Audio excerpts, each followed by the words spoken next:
তো খুব খুশি লাগে না, কিন্তু আমার মুখে হাসি থাকে সবসময়।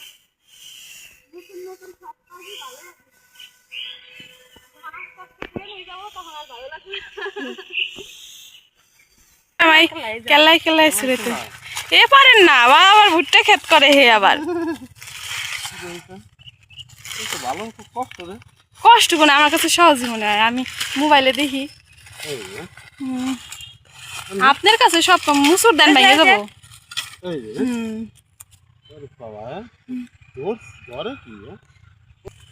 কি করেন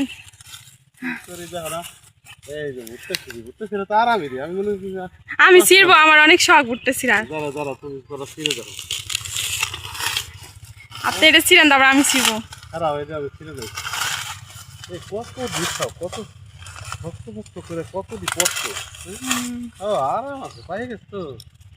হট করে ভেঙে যায়।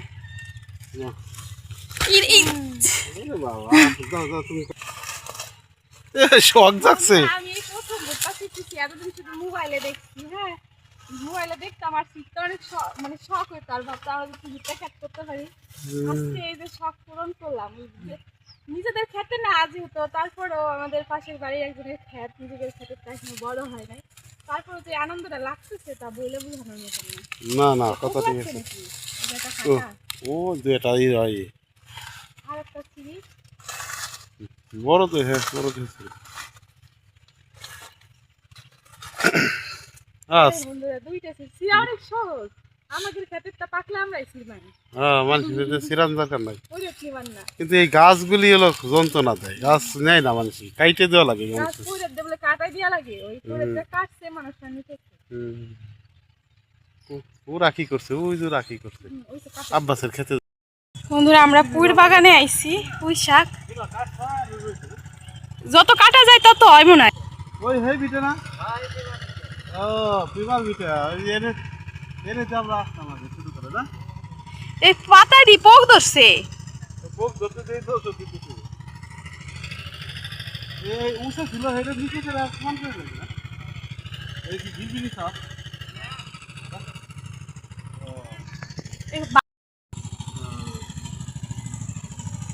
বন্ধুরা লাল আর লাল শাক আর ডাটা শাক।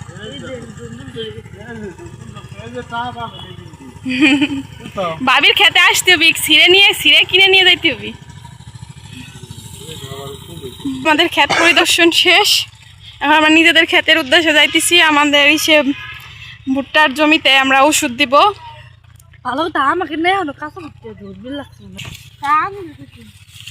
এই ক্ষেতের ভুট্টা তোলা শেষ, এখন খড়ি কাটার অপেক্ষায়। খড়ি কেউ কাইটে নিবে চায় না, পরের দিয়ে কাইটে দিলে তাই নেয়। আমরা কি করবানি।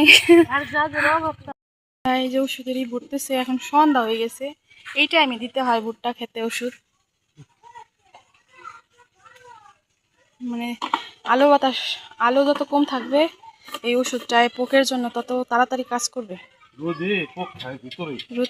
এই টাইমে পোক এলো গাছের ভিতর থেকে বাইরে আসে, তাই এই টাইমে দিতে হয়। রাত্রে এই পাতাগুলো খায়। তাই আমি এখন বাড়ি চলে গেলাম, আজান দিয়ে দিচ্ছে, আর থাকবো না। ভুট্টা খেতে এলেও প্রচুর পরিমাণে পোকা লাগছে, এটা পোকার আক্রমণ হয়েছে প্রচুর পরিমাণে। এই দেখেন এই পোকায় কি করতেছে গাছগুলারে, অল্প ছোট ছোট গাছ, এই পোকা আমার এই ডাটাতেও আক্রমণ করছে, মানে বেকায়দা অবস্থা। আসলে সব কিছু করতে গেলে কষ্টের প্রয়োজন আছে, আর কৃষি ক্ষেত্রে তো কষ্ট করলে আশার ফল পাওয়া যায়। পারে না কিছু না, তাও যা দেয় চলে। খাটনি, সব কাজেই খাটনি।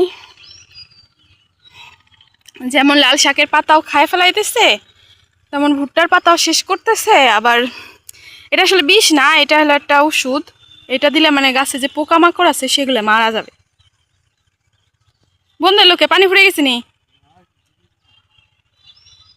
আমি তো ভাবলাম নে ফুরে গেছে মনে হয়, অর্ধেক হইলো না।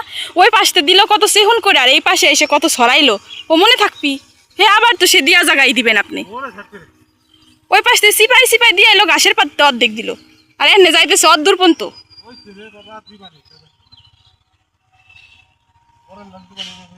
পারে না কিছু না। যে এখানে আমি পুঁই গাছ লাগাইছিলাম, পুঁই গাছের পাতাও মানে পুঁই গাছ বাড়তে দিতেছে না পোকায়।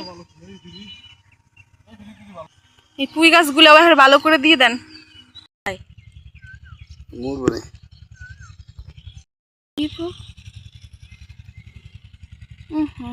আমি তো ভাবছি যে মগাটা মগা এই তাই মগা মরছে না নাকি ময়রা হার নাই মরবি মরবি এই পোকে এই পাতাগুলো রে খাইয়া, এই দেখেন ভুট্টা গাছের পাতাগুলো রে খাইয়া শেষ দিতেছি। কৃষকের শান্তি নাই, কৃষকের শান্তি নাই। মুখখান কালা হয়ে গেছে ভুট্টা খেতে, পোক লাগছে দেখে। এই যে এইসব পোক এই গাছগুলো রে খাইয়া শেষ করতেছে, খাইয়ে খাইয়ে শেষ করতেছে। হচ্ছে লাল শাক। আরেকটা পোক পাইছেন, দুর্বল হয়ে গেছে, মরেই গেছে, বুঝছেন? মরতেছে, এমনি একটু খুশি লাগতেছে। পাতা পাতা শেষ করে দিতেছে এই পোকে আমাকে। না খাইলে মরবি গাছও ভালো লাগছে শেষ করে দিতেছে।